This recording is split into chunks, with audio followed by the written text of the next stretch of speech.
Merci beaucoup, Monsieur le Président.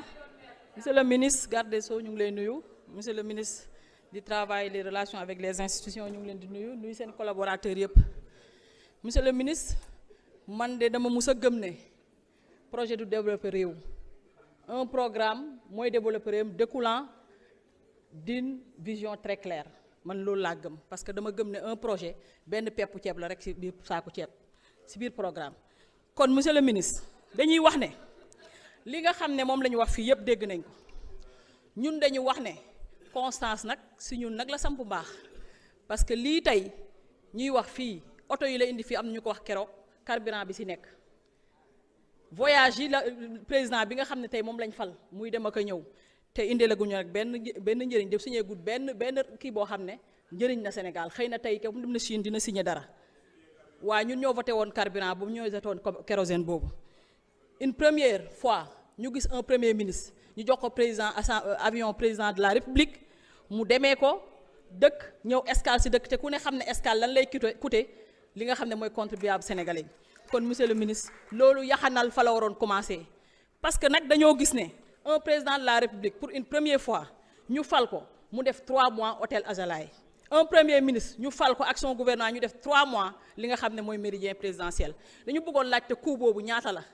parce que loolu jaaxal na parce que c'est une première dans le Sénégal monsieur le premier ministre premier ministre sax juumuma nag ndax yow yaa ñëw comme ni ñu ko waxee léegi foogoon naa ne li may wax léegi am na ñu ko wax budget bi président Macky Sall bi mu fi nekk jox ko éducation budget bi ñu def ci santé ñaata hémodialysé lañ jël en charge gratuite 22 322 hémodialysé kon yaakaar naa ne gàcce mbaalaam le président Macky Sall te ba muy ñëw nag en 2010 ba fu ñu toll 3 rek structure publique ñoo doon def hémodialyse gratuitement tey bu mu ñëwee ak fi ñu toll nii 20 yi nga xam ne 21 centres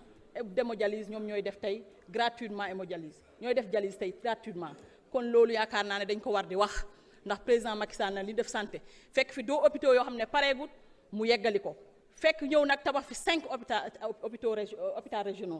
hôpital régional kon monsieur le ministre dañuy wax ne li nga xam ne mooy projet de loi bii li ñu wax rek sénégalais yi mooy ne gëmuñu ko ñun nag ngàcce ngaalaama le président Macky Sall parce que nag Kaolack assainissement yaakaar naa ne ku ne gis na ne dafa inondation meloon mais tane na parce que 13 quartiers yoo xam ne loo xam ne assainir nañ ko ak Kaolack ñun nag gàcce ngaalaama la commune de Ndiaffate parce que le président Macky Sall bi mu ñëw pouvoir 11 villages électrifiés lañu amoon 75 villages tey nag 5 villages moo ñu desee ñoom accès universel ñu ngi leen di xaar nag ci 5 villages yooyu te xam naa ne programme woon nañ ko sax ndax 2025 le président wax ne accès universel à l'électrification rurale kon loolu yaakaar naa ne ñun gàcce ngaalaama yoonu wàllaa dex nag le président 300 et quelques milliards la ci def defar ko defaraat ko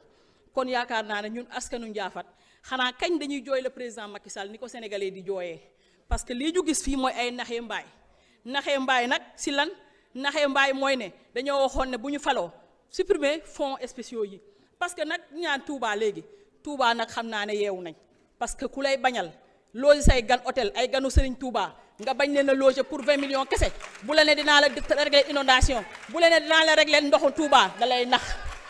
nañu xam ne nag dëkk bii chef religieux yi dañoo bokk ci cohésion sociale nañ leen respecter teg leen place parce que nag dama leen di wax ne ñun nag yàlla dafa def ne ñun dañoo ñëw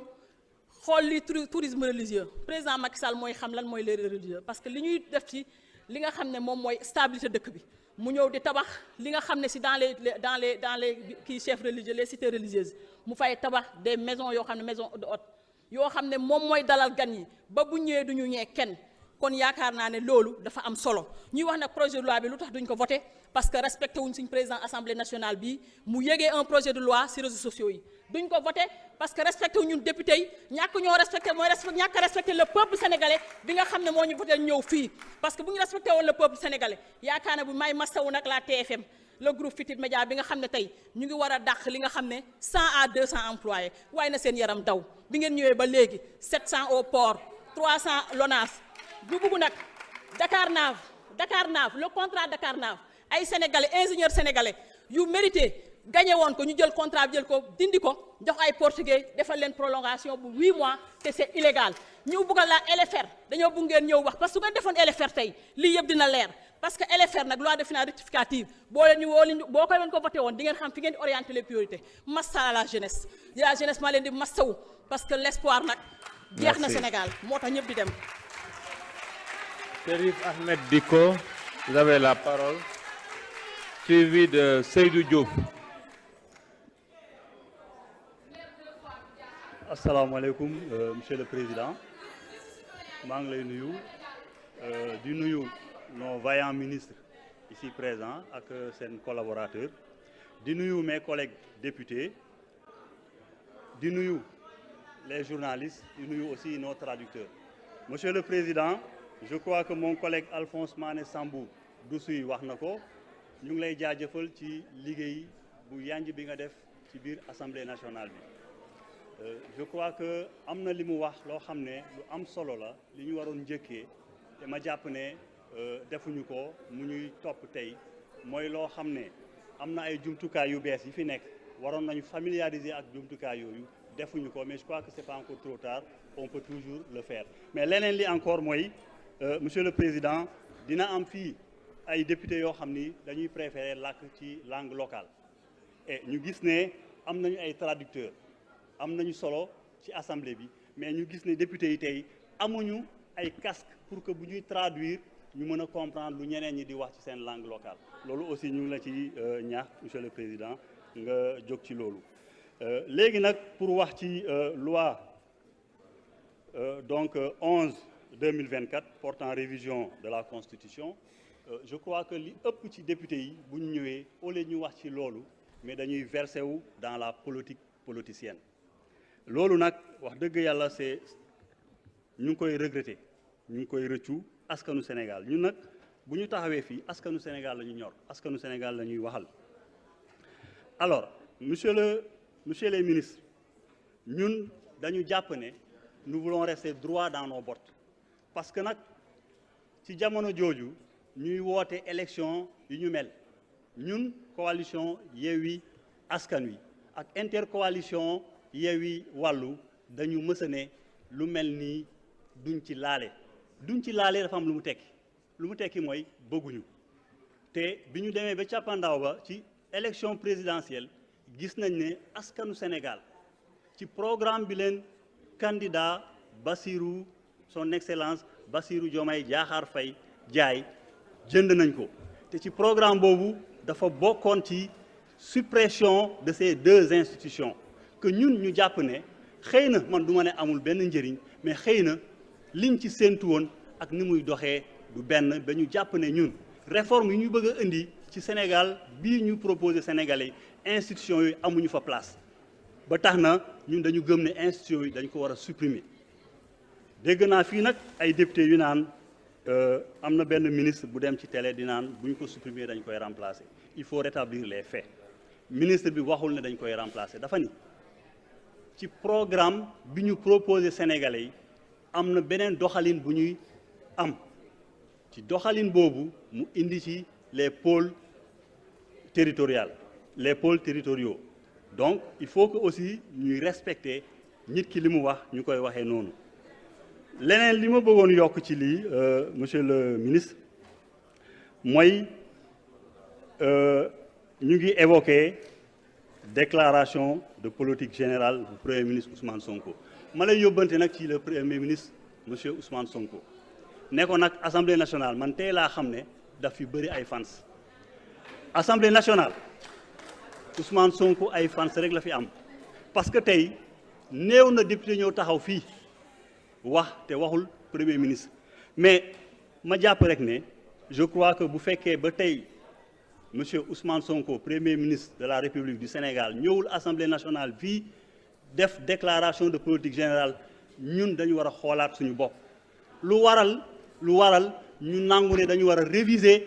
les textes de l'Assemblée nationale la loi organique muy suñu règlement intérieur parce que ñun ñoo njëkk a jalgati yoon Assemblée nationale moo modifié la loi organique ba pare mettre ko à jour modification boobu nag reconnaîtrul monsieur le premier ministre te ba tey bi may wax ak yow xanaa peut-être monsieur le président de l'Assemblée nationale bu fekkee yow distribué nga yeneen règlement intérieur bu bees te man jotuma ci nga wax ma ko mais ba fu ñu nekk nii tey règlement intérieur man bi ma yor reconnaîtrul monsieur le Premier ministre Ousmane Sonko. Donc nañu tey ñu dal parce que dafa am benn processus bu mu war a topp processus boobu nag bokk na ci bu jógee fii dem présidence bu jógee présidence dem conseil constitutionnel kon bokk sama gars yi ñu ngi leen di invité ngeen dal Ousmane Sonko dina ñëw fii ku xam Ousmane Sonko nga xam ne du tapet Ousmane Sonko du daw du dellu.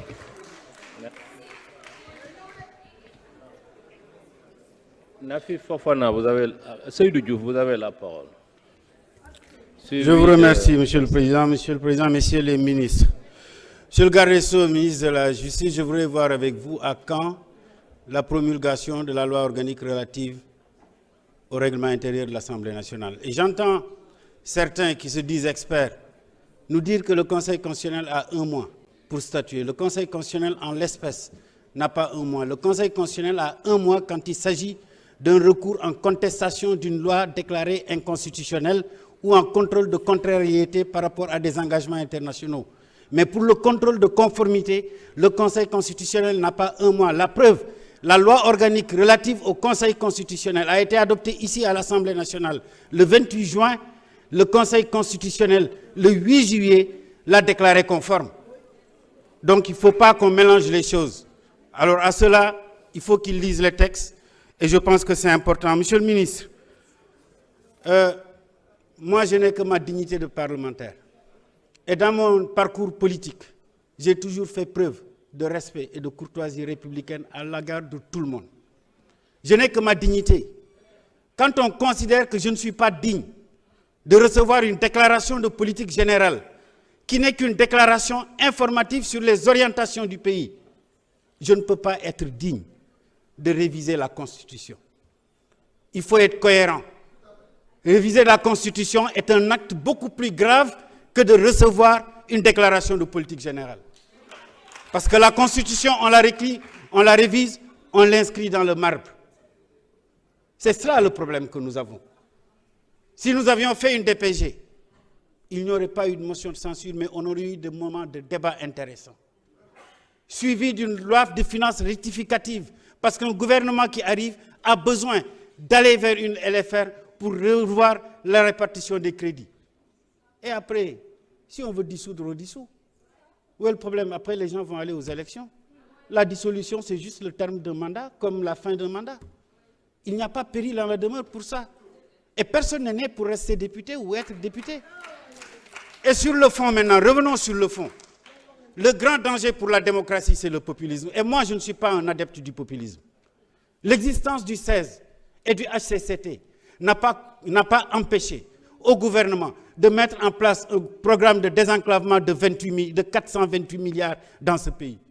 L'existence du 16 et du HCCT n'a pas empêché le gouvernement du président Macky Sall de mettre en place un programme de construction des infrastructures judiciaires avec 250 milliards sur 5 ans. L'existence du 16 n'a pas empêché le gouvernement du président Macky Sall de construire des hôpitaux à Kaffrine, à Sédhiou, à Kédougou. Et demain, le président Diomaye Faye va inaugurer les hôpitaux de Tivaouane, de Saint-Louis. Tout ça parce que c'est l'œuvre du président Macky Sall avec le budget de l'État. L'existence du Haut Conseil et du 16 n'a pas empêché la construction des universités de Sine Saloum. L'existence du 16 et du Conseil du Sine Saloum, de Amadou Mokhtar Mbow, ici à Diamniadio, université d'excellence.